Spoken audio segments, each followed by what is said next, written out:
Bryan, correct? Creative director? That's correct. Nice to meet you. I'm Lindsay. Nice to meet you. Awesome. So go ahead.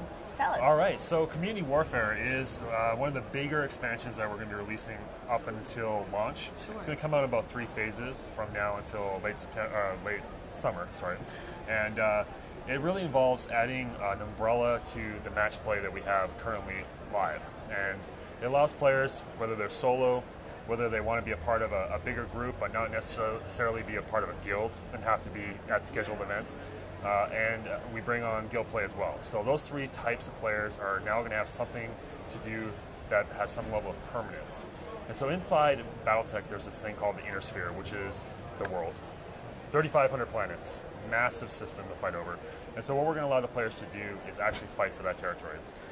Whether they're a solo player or in a faction or in a Merc Corp, they're actually going to change the face of the Inner Sphere to a certain extent. So for the solo player, they're going to experience it from their point of view, which is I'm just going to jump into a match. I might pledge my allegiance for that match to a specific faction, but for the most part, I'm playing by myself. For the faction player, it's kind of like more for the role players, the guys who want to be a part of something that's already created, has a backstory, has some famous units in it that they can actually rank up inside of and become a part of. And they're going to be fighting over fronts. So if you can imagine a line between 2 warring factions and 2 opposing fronts, one for the enemy, one for your home front. Mm-hmm. You're going to be fighting over for control of those fronts. And depending on how well you do in a match, so you'll be playing all, say, House Davian versus all House Kurita, depending on how you do in that match, you will affect the outcome of that front. So the more wins you have, the better chance you have of controlling that front. And so once you control the front, your entire faction gets a passive benefit. So it might be an EXP boost, it might be some new technology, but only as long as you control the front.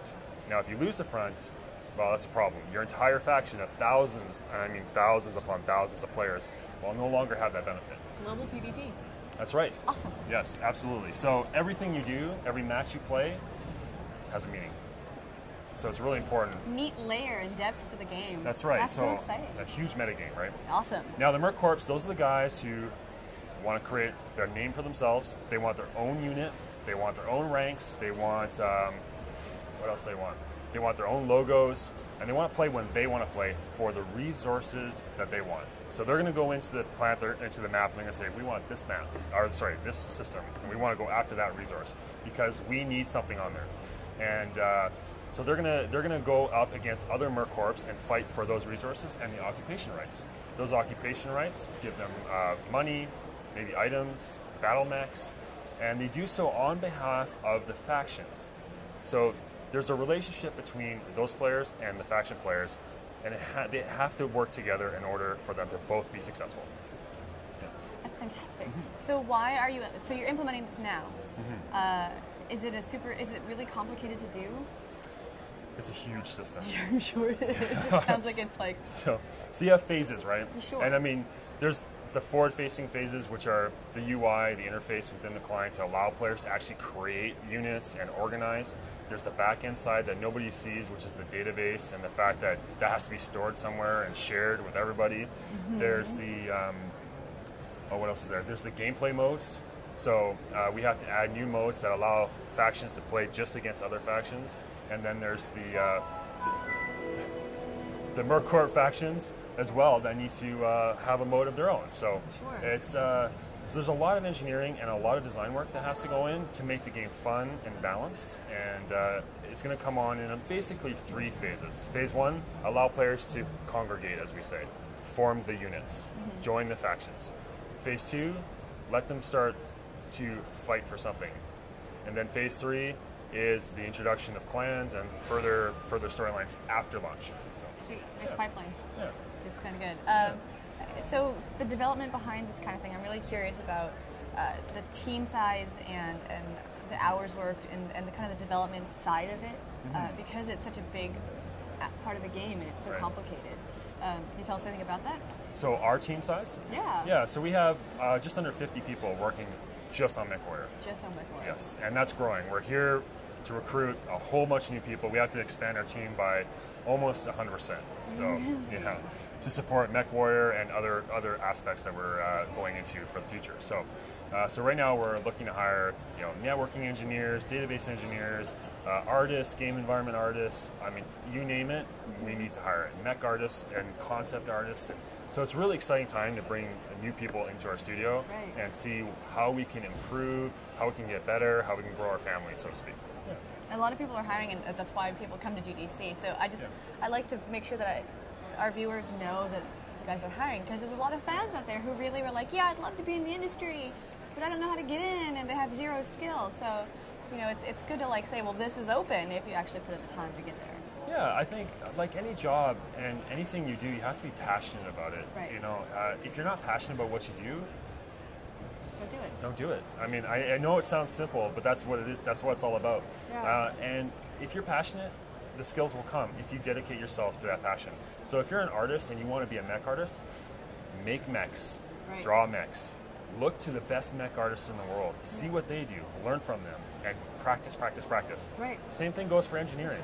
I mean, if you want to be the best engineer in the world, then you need to discipline yourself to write the best code, learn how things are built, understand the concepts, and apply yourself.